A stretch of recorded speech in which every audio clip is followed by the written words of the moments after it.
Bir kun Albert Einstein talabalar oldiga kirib keldi. Lommam demasdan qo'liga bo'r oldi-yu, doskaga bitta uzun chiziq chizdi.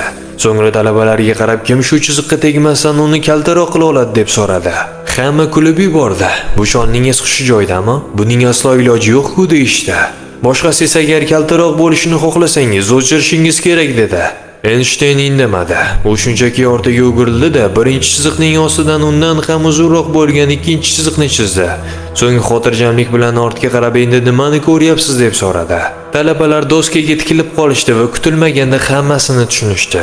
Birinchi chiziq o'zgarmagan, hatto unga teginilmagan ham edi. Lekin u endi kaltaroq ko'rinar edi. Xulosa shuki, haqiqiy buyuklik boshqalarni pastga urish bilan emas, balki o'zingizni yuksaltirish orqali quriladi. Agar siz o'z ustingizda ishlab yanada kuchliroq bo'lsangiz, dunyo hech qanday ortiqcha so'zsiz ikkisi orasidagi farqni yaqqol ko'radi. Mana shunday hikmatlarni Metin qoyalar kitobidan ko'proq o'qishingiz mumkin.